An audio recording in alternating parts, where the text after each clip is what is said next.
लड़कियां आज भी उनके अंदर ये रहता है कि एक रिश्ते को पूरा टाइम देना है ताकि वो रिश्ता बच जाए किसी तरीके से। अगले दिन जैसे ही उसको मौका मिला घर से निकलने का, मार्केट जाने के बहाने शी रैन अवे। मुझे भी लगा कि ये क्या निकल आया है। We've interviewed private investigators in the past. Each one brought new stories more absurd than the last. जहाँ लव मैरिज होती है वहाँ पे पेरेंट्स हमें अप्रोच करते हैं, हम इस मैरिज प्रपोजल में आगे जाना ही नहीं चाहते, आप प्लीज हमें कोई नेगेटिव पॉइंट्स ला के दीजिए। Mr. Ajit Singh has decades worth of experience in private investigation and has tales the likes of which you've never heard before.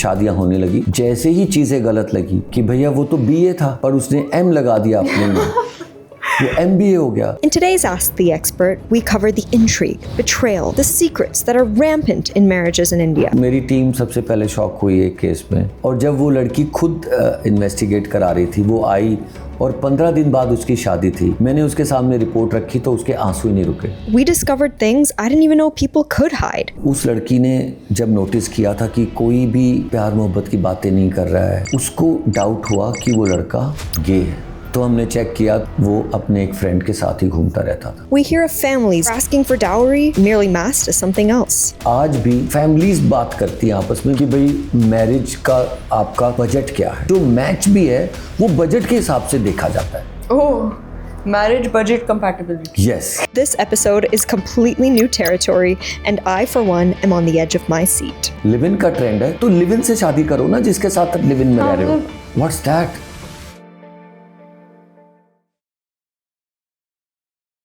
Hello and welcome back to another episode of Ask the Expert, bringing you expert insights from those who've walked the talk. Today I am very pleased to be joined by Mr. Ajit Singh. Welcome. Thank you.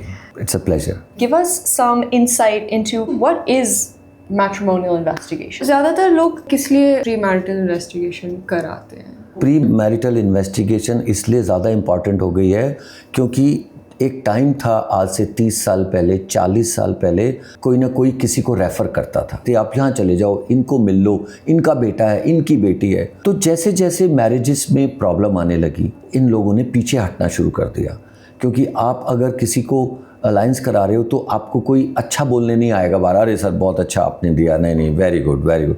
लेकिन एक भी problem आई किसी भी लड़के में लड़की में, दे use to call them, ये आपने क्या रिश्ता दे दिया, ये तो लोग बड़े ख़राब हैं, वो तो उसकी तो मदर ख़राब है। तो लोगों ने पीछे हटना शुरू कर दिया, और जैसे जैसे ये लोग पीछे हटे, प्लेटफॉर्म्स बने, जो कभी 90% रेफरेंस पे होता था वो पोर्टल्स पे आ गया। राइट। अब पोर्टल्स पे क्या हो गया है कि जो मैंने लिखा और वो सामने वाली पार्टी के पास चला गया। अब सामने वाली पार्टी देख रही है कि ये MBA है और इसका पैकेज 50 लाख का है, और ये लोग अच्छी फैमिली है, फादर की इनकम इतनी है, वो सब करके बड़ा अच्छा लगा। शादियां होने लगी, जैसे ही चीज़ें गलत लगी कि भैया वो तो BA था पर उसने M लगा दिया अपने में, वो MBA हो गया। बाद में वाइफ ने पूछा वो आपने MBA कहाँ से की थी? ओहो मैंने ना वो अप्लाई किया था, मैं किया लेकिन पूरा नहीं किया MBA मैंने। अब शादी हो चुकी है, अब आप सोचो कि वो क्या करेगी लड़की, वो सिर्फ MBA और नॉन MBA के चक्कर में छोड़ दे क्या उसको? वो नहीं छोड़ती है। तो ये सब जब बातें खुली, हमारे पास लोग आने लगे, बोलते सर ये पोर्टल से हमें मिला है, हमें कुछ नहीं पता फैमिली के बारे में, अब आप हमें बताइए। तो वहाँ हमने फिर इन्वेस्टिगेट करना शुरू किया। वहाँ से उनको एक आइडिया मिला कि क्या वो इस रिश्ते में आगे जाएं या रुक जाएं। तो सबसे ज़्यादा झूठ किस बारे में बोला जाता है? आज की डेट में सबसे ज़्यादा झूठ अपनी इनकम को लेके बोला जाता है। बिजनेस इनकम में क्या होता है पता लगाना बहुत डिफिकल्ट होता है। आप 1 नंबर में क्या कमा रहे हो, 2 नंबर में क्या कमा रहे हो। बिजनेस वाले लोगों के पास कुछ कैश की इनकम भी होती है, तो वहाँ पे छुपाना बड़ा आसान है। अब सैलरी में छुपाना मुश्किल होता है, लेकिन एक हेजिटेशन होती है लड़की वालों में जो नहीं होना चाहिए। लड़का बोलता है 50 लाख की मेरी पैकेज है, आप साहब बोलो आप ज़रा तो सैलरी स्लिप दिखा दीजिए, आप कोई बैंक स्टेटमेंट दिखा दीजिए, वो मांग लेना चाहिए। अगर वो हमारे पास आ गए तो हम तो कंपनी HR से पता लगा के बता देंगे कि इनका तो 35 लाख का पैकेज है, और कभी अगर पर्क्स भी ऐड करो तो 40 ही बनते हैं, 50 क्यों बोला हुआ है, अब आइए ये इट्स योर कॉल। अभी वेरी रिसेंटली एक केस आया, उसमें सब चीज़ें अच्छी निकली, पूरा प्रोफाइल अच्छा था, जो जो बोला सच था। जब हमने पैकेज चेक किया तो 24 लाख का पैकेज निकला, उन्होंने बोला था ये 44 लाख का पैकेज है, दिस इज ऑलमोस्ट डबल। तो क्लाइंट आया ऑफिस में, हमने बताया कि ऐसे ऐसे। कहता नहीं, इतना तो डिफरेंस नहीं होना चाहिए, 5 लाख का हो जाएगा मैक्सिमम, 7 लाख का हो सकता है, डबल का फ़र्क नहीं होना चाहिए। मैं कहता, इट्स योर कॉल, अब आप देखो। अब हमारे पास में एक फैमिली आती है, वो बोलती है कि हमें पूरा पता कर दीजिए। हमने पूरा का पूरा इन्वेस्टिगेशन करके दिया और रिपोर्ट सबमिट हो गई। The party is from outside Delhi. तो आई गॉट अ कॉल, कहते सर इसमें थोड़ा इशू आ रहा है। I said what? तो कहते जी आपने बोला कि उसने ये कलर की टी शर्ट पहनी थी, ये कलर की बर्मुडा टाइप कुछ पहना था, वो आया, एक स्मोक किया, वापस चला गया। कहते can you reconfirm this? I said yes. तो उन्होंने बोला कोई फ़ोटो है आपके पास में? कहते स्मोक करते हुए फ़ोटो नहीं है, पर जब वो घर से निकला था, पार्क में एंटर करने से पहले का फ़ोटो है, वो दिखा दिया उसको। कहता हाँ यही है। तो लड़की बोलती है डैड आप इसको कैंसिल कर दीजिए। बेटा क्या हो गया, ये तो छोटी सी बात है। कहते नहीं, ड्यूरिंग दिस 1 मंथ मैंने पूछा ड्रिंक करते हो? कहता हाँ ओकेजनली कभी कभी। कहता स्मोक? कहता नहीं स्मोक नहीं करता, आई हेट स्मोकर्स। कहते अगर वो मुझे बोल देता कभी कभी कर लेता तो कोई प्रॉब्लम नहीं। आज उसने छोटी सी चीज़ में झूठ बोला है, कल को कितना बड़ा झूठ बोलेगा वो। exactly. अगर आप झूठ के साथ आगे बढ़ना चाहते हो तो आपकी चॉइस है, पर आप झूठ के साथ आगे बढ़ना ही नहीं चाहते तो ये सही बात है। And a liar is always a liar. Correct. वो जिंदगी भर झूठ बोलेगा।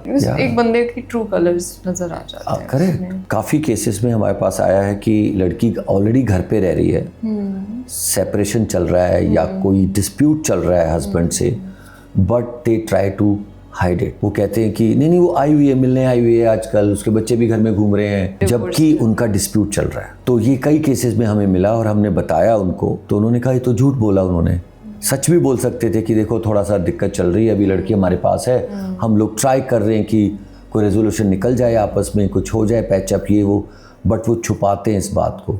तो ये भी एक झूठ है। राइट। अरेंज मैरिज केसेस में मैं समझ सकती हूँ कि फैमिलीज इन्वेस्टिगेट कर रहे हैं और सारा कुछ देखना चाहते हैं बिफोर दे प्रोसीड, बट क्या ये सब लव मैरिज में भी होता है? यस, जहाँ लव मैरिज होती है वहाँ पे पेरेंट्स हमें अप्रोच करते हैं और वो ये जानना चाहते हैं कि फैमिली कैसी है। और बहुत से केसेस में हमारे पास आते हैं, हम इस मैरिज प्रपोजल में आगे जाना ही नहीं चाहते, आप प्लीज़ हमें कोई नेगेटिव पॉइंट्स ला के दीजिए। Oh really? कुछ निकाल के ले आओ। हाँ। अरे तो मैं उनको बोलता हूँ कि मैं इन्वेस्टिगेशन करूँगा, पर आप मुझे बोलो कि मैं नेगेटिव निकाल के ही दे दूँ, वो मेरे बस का नहीं है। नेगेटिव होगा तो निकल जाएगा, मैं झूठ कैसे बोल दूँ, मैं गलत रिपोर्ट कैसे दे दूँ। कुछ केसेस में चीज़ें निकली, कुछ पता चला, फिर कुछ केसेस में वो ये भी बोलते हैं कि ठीक है फैमिली के साथ साथ लड़के का भी बताओ। लड़के ने 7 साल बाहर पढ़ाई की है, वो दिल्ली में था ही नहीं, 4 साल वो वहाँ पढ़ा, 3 साल उसने जॉब करी, हमें बताइए कि उसने वहाँ क्या क्या किया।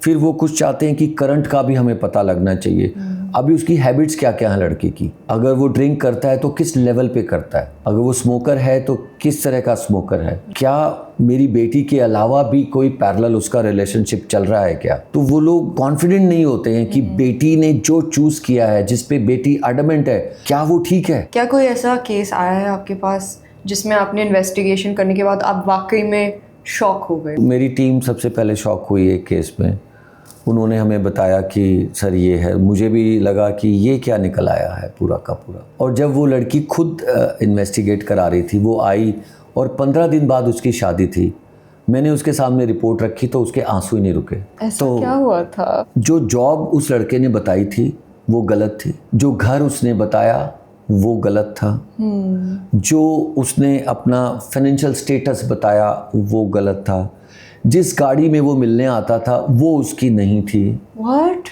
Yes. Oh my God. He was jobless. पूरा फ्रॉड। Total fraud. और वो लड़की ने उसको कुछ पैसे भी दिए हुए थे, उसने बीच में बोला कि मेरी एक शिपमेंट आ रही है, मेरे फंड्स ट्रांसफ़र नहीं कर पा रहा हूँ मैं, तो आप मुझे थोड़ा फंड दे दो, तो 3 दिन बाद आई विल रिटर्न। 3 महीने हो चुके थे उस बात को, उसने एक पैसा भी रिटर्न नहीं किया था। तो वो उसको कनेक्ट हो गया एकदम कि मेरे से 1.5 लाख रुपया लिया हुआ है, और तो वो और कंफर्म हो गया कि वो पैसा भी इसने फ्रॉड करने के लिए लिया है मेरे से। मैंने कहा देखो आपको रोना नहीं है, आपको खुश होना है कि आपकी ज़िंदगी बच गई। थोड़ी देर बाद पानी वानी पी के फिर वो कहती है आई एम सो थैंकफुल कि आपने बचा लिया मुझे, क्योंकि ये तो मेरा सारा पैसा कुछ दिनों में और लूट लेता, शादी के बाद फिर मुझे छोड़ देता। yes, it's sad to find out if someone's scamming you, but better to find out now than later. Exactly. It's a preemptive and preventative measure. मेरे नोन से मेरे को एक रेफरेंस आया, उन्होंने बोला कि इन्वेस्टिगेट कराना है और हमारी बेटी के लिए। I said fine. Within 15 days पूरी इन्फॉर्मेशन उनको दे दी। वो लड़का अपने घर में रहता ही नहीं था, हफ्ते में एक बार आता था। तो कहाँ रहता था? तो वो लड़का अपनी एक गर्लफ्रेंड के घर में रहता था और वो उसकी बिजनेस पार्टनर भी थी। ओके। जो उनके लैंडलॉर्ड्स थे उनसे हमने बात करी कि ये लड़का यहाँ पे रहता है, कैसे रहते हैं लोग। कहते हैं तो लिव इन में रह रहे हैं यहाँ पे। कहते हैं यहीं से कुछ बिजनेस चलाते हैं, यहीं रहते हैं, लिव इन में रह रहे हैं। तो बोलते तो हैं शादी करेंगे, पता नहीं कब करेंगे। तो जब उनको बताया पार्टी तो दे वर शॉक्ड। अगर हम शादी कर देते तो कल को ये लड़का तो हमारी बेटी को अपने घर छोड़ के फिर यहाँ रहने लग जाता। हाँ, बिजनेस पार्टनर से मिलने जा रहा हूँ करके। तो ऐसे जोड़ के बैठ गए थे। आपने हमें बचा लिया। सोसाइटी में आज की डेट में जो चीज़ ट्रेंड है, लिव इन का ट्रेंड है, तो लिव इन से शादी करो ना, जिसके साथ लिव इन में रह रहे हो। उम्मीद तो यही है कि उन्हीं से शादी करो। हाँ, आप लिव इन में दूसरे से रह रहे हो, शादी आप किसी और से करना चाह रहे हो। What's that? That's very strange. एक लड़की आई अपनी मदर के साथ में, वो बोलती है कि मैं एक ही नाइट सिर्फ रुकी हूँ घर पे और अगले ही दिन मुझे कुछ और चीज़ें पता लग गई। तो अब मुझे और चीज़ें आपसे निकलवानी है, कुछ और पता लगवाना है, मुझे अपने डाउट को क्लियर करना है। उसको डाउट हुआ कि वो लड़का गे है। ओके। हाँ, एक तो जो कोर्टशिप था छोटा था, 3 महीने का, बहुत जल्दी। कभी बात करने की कोशिश नहीं करी। बात करो तो हाँ हाँ ऑफिस में हूँ, तुम कैसे हो, और 1-2 मिनट में फ़ोन रख दे। जबकि जो कोर्टशिप पीरियड होता है वही पूरी लाइफ में एक ऐसा पीरियड होता है जब लड़का और लड़की एक दूसरे से ऑफिशियली डेट कर रहे हैं। पूरा प्यार उसके अंदर उमड़ता है। मन करता होगा सारा टाइम बात करने का। हाँ, 12 घंटे आपके पास है तो उसमें जितना ज़्यादा बात करो, जितनी अच्छी बातें करो, तो वो एक लबी डबी टाइम होता है उसके लिए। अगर आप उसमें बात नहीं कर रहे, इट्स ए रेड फ्लैग। तो मैंने उनको बोला वो तो रेड फ्लैग था, आपने तभी क्यों नहीं नोटिस किया? कहते नहीं, I am also 30, he is 35, तो ऑलमोस्ट टाइम निकल रहा है, तो हम लोग बहुत ज़्यादा चूज़ी नहीं रह पाते उस टाइम पे, तो हमने सोचा जो है ठीक है। मैंने उनको एक बात बोली, मैंने कहा marriage is not about the age, marriage is all about to find the right partner. वो कभी भी किसी भी एज में मिल सकता है, ज़रूरी नहीं है कि वो आपको 25 में मिलेगा, 30 में मिलेगा, 35 में मिलेगा, वो किसी भी एज में मिल सकता है। तो आप एज सोच के शादी की तरफ नहीं जाना, एज सोच के थोड़ा अग्रेसिव हो सकते हो। श्योर। कि हाँ अब 28 हो गई, 30 हो गई, अब ढूंढना ज़रूरी है, करना चाहिए, उसको प्रायोरिटी देनी ज़रूरी है। बट ये नहीं कि उतने हो गए तो जो मिले शादी कर लो। रेड फ्लैग्स को इग्नोर करती है। और करेक्ट, रेड फ्लैग इग्नोर नहीं होनी चाहिए, चाहे आप 30 हो, 35 हो, जो भी हो। तो हमने चेक किया तो वो पूरा हफ्ता हमने नोटिस किया वो अपने एक फ्रेंड के साथ ही घूमता रहता था। उसी के साथ में शाम को उसके ऑफिस में बैठ जाता था, वहीं पे बियर आ रही हैं, वहीं पे ड्रिंक चल रही है, सब हो रहा है। तो हमने उसको क्लैरिटी दी, फिर हमने उसके नौकर को हटाया थोड़ा सा, उसने कंफर्म किया हमें कि यस ये हुआ है, ये होता है, and he has also seen.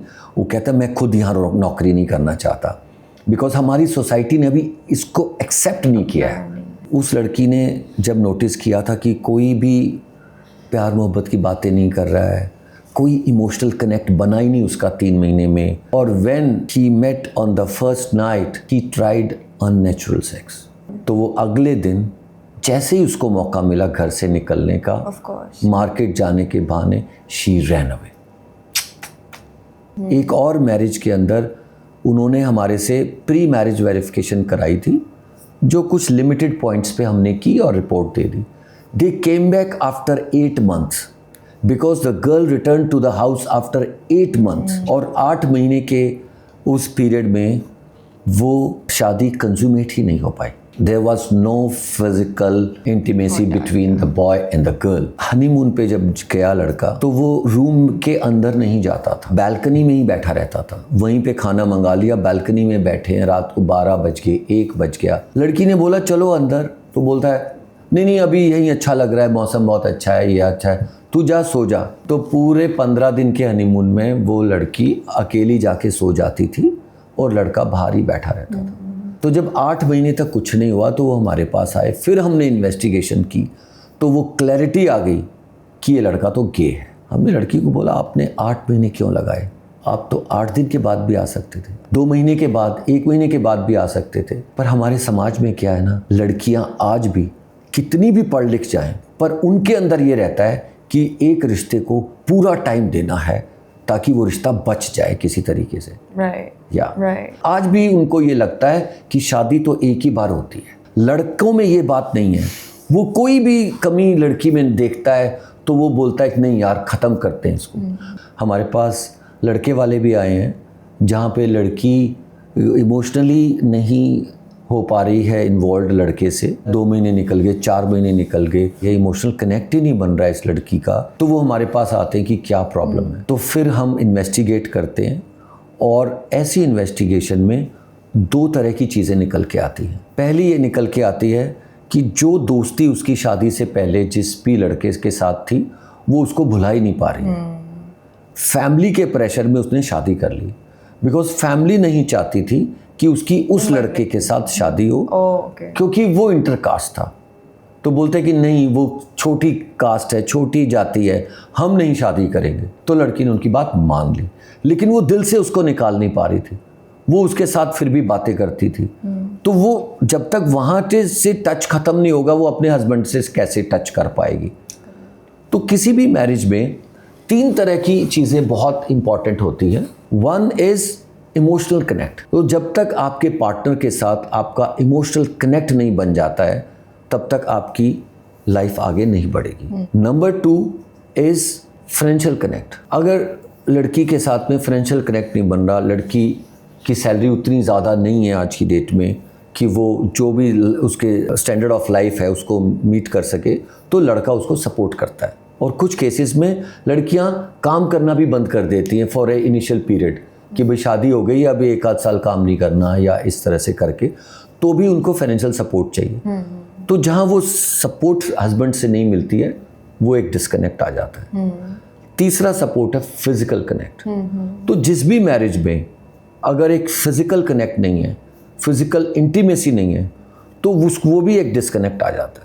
हमारे पास ऐसे केसेस आते हैं जिसमें तीनों डिस्कनेक्ट है, वो शादी कभी चल ही नहीं पाती। तो मैं किसी के साथ डेट पे जाने वाली हूँ और मैं उनसे मिलूंगी, तो क्या क्या ऐसी चीज़ें हैं जो मुझे नोटिस करने चाहिए, ऑब्जर्व करने चाहिए उनके बारे में, या पूछना चाहिए उनसे जिससे वो रेड फ्लैग्स दिख जाए मेरे को? रेड फ्लैग सबसे पहले क्या है कि आपको इनकम जो उन्होंने बताई है उसको आपको वेरीफाई करना है। चाहे आप खुद कर लो, चाहे आप थर्ड पार्टी कोई इन्वेस्टिगेशन एजेंसी से कराओ। फिर आपको फैमिली मैटर्स में देखना है कि क्या कोई चीज़ ऐसी है जो वो उन्होंने गलत बताई है।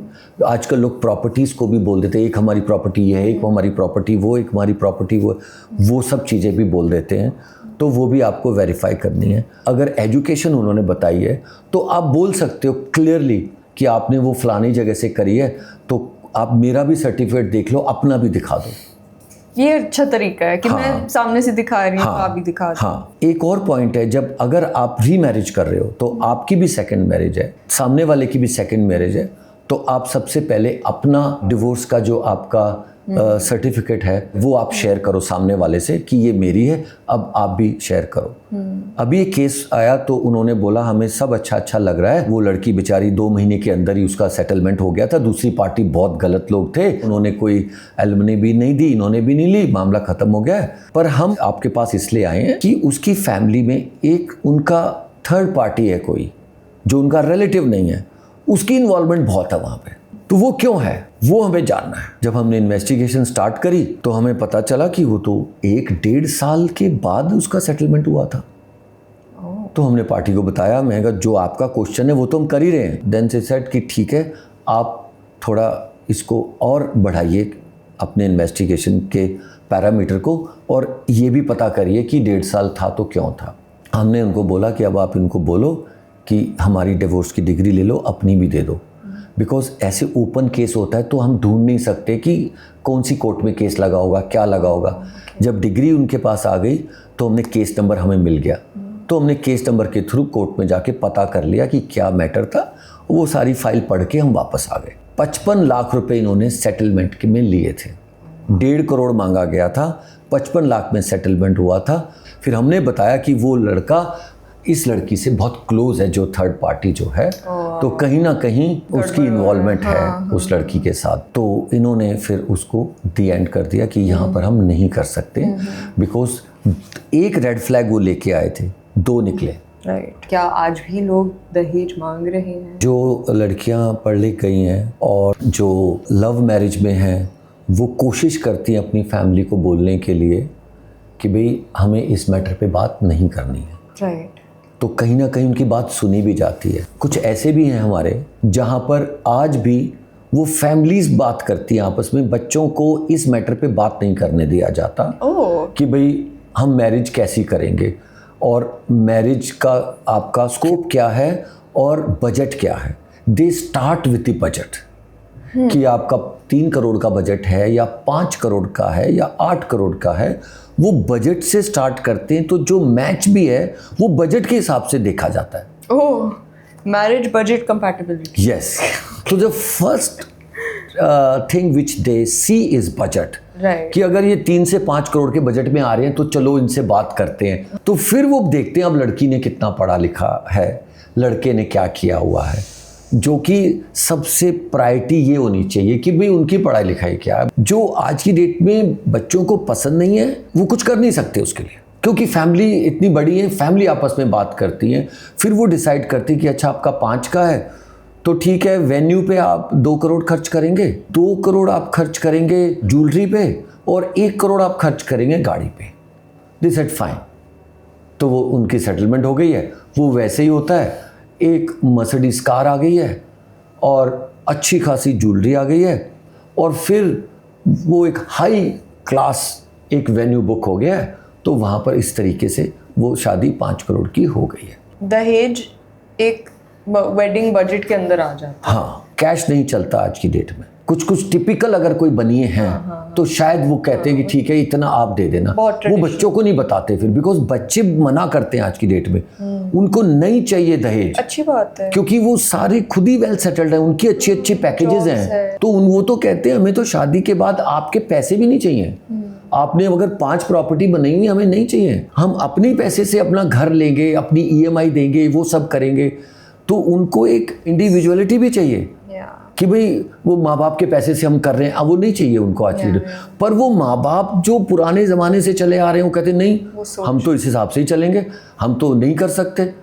तो वहाँ पर भी एक लड़की का लेवल किसी गरीब घर से होता है तो वो लड़के वाले उसे शादी करने के लिए भी मना करते हैं कि वो तो हमारे स्टैंडर्ड से शादी नहीं कर पाएंगे, तो मैं अपने रिश्तेदारों को क्या दिखाऊंगा, वो तो 5 स्टार होटल में पार्टी नहीं दे पाएंगे, तो मैं क्या दिखाऊंगा उनको कि कम कहाँ मैरिज कर रहे हैं। तो क्या आपको लगता है कि फाइनेंशियल लेवल एकदम मैच होना चाहिए लड़के और लड़की के? देखो, एकदम मैच नहीं होना चाहिए, पर बहुत ज़्यादा डिफरेंस भी नहीं होना चाहिए, क्योंकि हमारे देश में आज भी बिग फैट वेडिंग्स का ज़माना है और लोगों को दिखाना होता है कि देखो हमने 5 फंक्शन किए हैं। मैं एक मेरे बहुत पुराने क्लाइंट का एक एग्जांपल देना चाहता हूँ आपको। वो मेरे पास एक प्रपोजल लेके आए और उनका प्रपोजल फेज़ 2 फेज़ 3 तक जाता था, जो वो ज़्यादा इन्वेस्टिगेशन कराते थे। तो पहला किया, उसमें कुछ नेगेटिव निकल गया, दूसरा किया, वो दूसरे में भी कुछ नेगेटिव निकला, तीसरे में भी नेगेटिव, चौथे प्रपोजल में भी नेगेटिव। तो वो चौथे प्रपोजल में जब वो मेरे सामने बैठे हुए थे, उन्होंने अपनी चाय ख़त्म करी और मुझे बोला कि सर ये तो कुछ बात ही नहीं बन रही है, जो प्रपोजल मिले आपने रिजेक्ट कर दिए। मैंने कहा सर मैंने रिजेक्ट नहीं किए, तो कुछ ना कुछ निकल आया। I am nobody to accept और reject, You're just the messenger. Yes, I can only get you the reality of the family which I brought in front of you. Right. तो अब आप ये देखिए कि वो आपके लिए अच्छे हैं कि गलत हैं। कहते नहीं ये तो चारों ही गलत निकल गए हैं। Then he again came with the 5th proposal और 5वां प्रपोजल बिल्कुल सही निकला। सारी सच्चाई उन्होंने बताई हुई थी, कोई भी फैमिली के अंदर फ्लॉज नहीं था, कोई गलत बात नहीं थी, सैलरी भी सही बताई हुई थी, फैमिली भी सब परफेक्ट था। तो then he called me after 1 week, कहता है सर ये प्रपोजल रिजेक्ट हो गया। मैं कहा what is the ground? He said मेरी डॉटर ने रिजेक्ट कर दिया। वो कहते हैं पापा we are business family, they are service class family. हम कोठी में रहते हैं, वो फ्लैट में रहते हैं, हम BMW में घूमते हैं, वो मारुति सुजुकी में घूमते हैं। हम 5 स्टार में रुकते हैं, वो 3 स्टार में रुकते हैं। बाबा कल को प्रॉब्लम आ सकती है, हमारे काफ़ी डिफरेंसेस आ सकते हैं। मैं लड़के से बात भी करके देखा है तो मुझे भी वो वाइब्स नहीं आ रही कि वो बहुत मुझे घुमाएगा फिराएगा, ये सब करेगा। और अगर मैं ही अपना पैसा इन्वेस्ट करती रही तो शायद उसको वो भी ना अच्छा लगे। तो पापा मैं ये रिजेक्ट कर रही हूँ इसको। और वो बोलती है एक कुछ साल पहले एक हमारे ही 2 गली छोड़ के रिश्ता आया था, तो मुझे पता चला है उनका भी नहीं हुआ, मेरा भी नहीं हुआ, जबकि वो रिश्ता मैंने रिजेक्ट किया था। तो आप वहाँ जाओ, दोबारा बात करो उन लोगों से। And finally she got married to that guy. अभी एक और ट्विस्ट है इसमें, शादी हो गई, सब अच्छा हो गया। तो जो फादर और डॉटर एक दिन बैठ के बात कर रहे थे आपस में कि हमने इतना पैसा खर्च किया ढूंढने में, फिर इन्वेस्टिगेट करने में, फिर भी अलायंस अच्छा नहीं मिला, तो कुछ कमी है कहीं ना कहीं। तो उन्होंने मैच मेकिंग कंपनी स्टार्ट कर दी क्योंकि 2 साल के अंदर दोनों को काफ़ी एक्सपीरियंस हो चुके थे। मैच मेकिंग कंपनी से मिलते करते काफ़ी कुछ सीख गए थे। इन्वेस्टिगेटर से मिलते हर बार दोनों आते थे, 1-1 घंटा बैठना, चाय पीनी, सब करना, बातें करनी। उस लड़की ने चलाई 5 साल, जब तक बच्चा नहीं हो गया, जब तक रिस्पॉन्सिबिलिटी नहीं आई, then they sold it to someone else. Wow, हाँ, व्हाट एन इंटरेस्टिंग स्टोरी। तो ये बहुत इंटरेस्टिंग है मेरी लाइफ में। ये प्रपोजल एक ही आदमी के आने, रिजेक्ट होने, एक टाइम पे उनको लगना लगा था यार सारे रिजेक्ट ही हो रहे हैं, तो ये जानबूझ के तो नहीं रिजेक्ट कर रहे हैं। बट अगर हमने सच नहीं दिया तो कुछ नहीं किया फिर। आई एम क्यूरियस, क्या लोग कभी हेल्थ चीज़ों को छुपाने की कोशिश करते हैं? हेल्थ का पार्ट ऐसा है जो आज भी हमारी इंडस्ट्री में इन्वेस्टिगेट करना बहुत डिफ़िकल्ट है। छोटी छोटी चीज़ें तो आप भूल ही जाओ कि कोई डायबिटिक है वो छुपा लेता है, हाइपरटेंसिव है वो छुपा लेता है, थायराइड है वो छुपा लेता है, और भी कोई छोटी मोटी चीज़ें हैं उसको वो छुपा लेता है। लेकिन आज की डेट में ऐसी चीज़ें छुपाई जा रही हैं जो छुपाने से शादी कुछ टाइम के अंदर ही ब्रेक हो जाती है। उनको सेक्सुअल वीकनेस है, वो नहीं बताते, वो परफॉर्म ही नहीं कर सकते, वो छुपाते हैं इसको। और शादी के बाद बोलते हैं अरे मुझे तो पता नहीं कैसे हो गया, कब हो गया, ये हो गया, वो हो गया। वो लड़की फिर भी कोशिश करती है, उसको डॉक्टर के पास ले जाती है, उसका इलाज कराने की कोशिश करती है, पर नहीं चलता, फिर वो छोड़ के आ जाती है उसको, because it's a vital part of the married life. Second पे आता है जो हमने अभी डिस्कस किया है, सेक्सुअल प्रेफरेंस दूसरी होती है पर वो नहीं बताते, और ये लड़कों के केसेस में ही ज़्यादा हमें मिला है। अभी तक ऐसा कोई केस नज़र नहीं आया जिसमें लड़की लेस्बियन हो, बताया ना और शादी कर ली हो। शादी करना एक लड़के और लड़की की ज़िंदगी ख़राब नहीं होती, उन दोनों के परिवारों की ज़िंदगी ख़राब होती है। तो हमें सच्चाई के साथ चलना चाहिए, जो भी चीज़ें हैं सच बोलो और सच के साथ आगे बढ़ो, रिश्ता अच्छा चलेगा। इन्वेस्टिगेशन की इंडस्ट्री में भी कुछ लिमिटेशंस होती है, कुछ चीज़ें जेन्युइनली इलीगल होता है टू टेक आउट, राइट? तो can you share a little bit about आपके मेथड्स क्या है लोगों के बारे में पता करना? You very rightly said that there is a very thin line between legal and illegal. Right. तो हम जब इन्वेस्टिगेट करते हैं तो हमारा तरीका ये रहता है कि वो जो फैमिली है उनके घर के एकदम नज़दीक से ना पता किया जाए, थोड़ा डिस्टेंस लेके पता किया जाए। और जब हम पता करते हैं तो हम ये नहीं होता जी शर्मा जी है, ये शर्मा जी बैंक में जो नौकरी करते हैं, ये कैसी फैमिली है। नो, हम लोग के तरीके डिफरेंट होते हैं। हम लोग अलग अलग तरीके से 4 लोगों के बारे में पता करते हैं। तो मान लो हम एक प्रेस वाले से बात कर रहे हैं, तो प्रेस वाले से हम कुछ और प्रीटेक्स्ट लेके बात करेंगे और 4 लोगों के बारे में बात करेंगे। वो कैसे हैं, वो कौन है, वो कब से रह रहे हैं, ये कब से, ये। तो वो 4 लोगों को नहीं बताने वाला कि आपके बारे में कोई पूछने आया था। हाँ, अब हमने ड्राइवर को ले लिया, ड्राइवर 3 घर छोड़ के ड्राइवर है, हम उसको बोलेंगे कि यार हमें भी ड्राइवर की नौकरी करनी है, ये करना है, तो क्या हम वो उनके घर में कर लें क्या? तो बता, अरे उनके घर मत चले जाना, सैलरी नहीं मिलती 2-2 महीने। फलाने के घर कर लें, हमें बताया था यहाँ 3 घर ऐसे हैं जो जिनको ड्राइवर की रिक्वायरमेंट है। वो बोले अरे इनके यहाँ कर लो यार, बहुत अच्छे लोग हैं। भाई साहब 1 तारीख को सैलरी टन करके आपके अकाउंट में आ जाती है। कभी एडवांस चाहिए तो भी दे देते हैं। मुझे भी मिठाई दी इन्होंने कई बार, आ जाओ तुम भी ले लो, जबकि मैं तो 3 घर छोड़ के ड्राइवर हूँ। यू नो, इस ये तरीके हमारे होते हैं। अगर एक के बारे में पूछेंगे तो कल को बोलेगा सर एक लड़का आया था आपके बारे में पूछ रहा था, तो बोलेगा बॉस किसने पूछा होगा, अलायंस की बात चल रही है उसने पता करवाया होगा। तो हमें इतनी समझदारी से काम करना है कि वो कहते हैं सांप भी मर जाए और लाठी भी ना टूटे। थोड़ा वॉच करते हैं, पूरा 2-2 3-3 घंटे खड़े हो जाते हैं कहीं पे, देखते हैं क्या चल रहा है। तो वो सब चीज़ें भी करके लोगों को एक रिपोर्ट ला के देते हैं कि भाई ये है, ये फैक्ट्स हैं, अब आप जानो और आपका काम जानो। Are you married? यस। क्या आपने अपने वाइफ का इन्वेस्टिगेशन किया शादी से पहले? मैं शादी से पहले ही इस इंडस्ट्री में आ गया था जी। तो जब मेरी शादी का प्रपोजल आया वहीं पे मैं ऑलरेडी किसी को जानता था। मैंने उनको बोला यार ये फैमिली आई है, ये कैसे लोग हैं, खुद ही मैंने बात करी वहाँ से उनके बारे में कुछ रिपोर्ट ली मैंने, and that was all very positive. Yes obviously. तो क्या आप एडवाइस करते हैं सबको कि इन्वेस्टिगेशन कराए शादी से पहले? देखो मेरी एडवाइस से तो फ़र्क पड़ने वाला नहीं है, लेकिन ये डायर नीड हो चुकी है आज की डेट में सोसाइटी के लिए। अगर रेफरेंस पे आ रहा होता ना तो इंसान एक बार के लिए उस रेफरेंस से भी अच्छे से बात करके देख लेता, जबकि कई बार रेफरेंस वाले को भी फैमिली का तो पता होता है, फादर बहुत अच्छा है, मदर बहुत, पर बच्चे का नहीं पता होता। बच्चा तो 10 साल से बाहर ही है। तो वो लोग भी आते हैं, रेफरेंस वाले भी मेरे पास आते हैं, सर फैमिली का तो हम श्योर है पर बच्चे का आपसे पता करना। इज देयर एनी इंडस्ट्री जिसमें this type of fraud is more common? झूठ इंडस्ट्री स्पेसिफिक नहीं है, झूठ कोई भी बोल सकता है। जिसका 10 लाख रुपए का पैकेज है ना वो भी झूठ बोल सकता है, और जो 5 करोड़ साल के कमा रहा है वो भी झूठ बोल सकता है। तो झूठ का कोई लेवल नहीं है।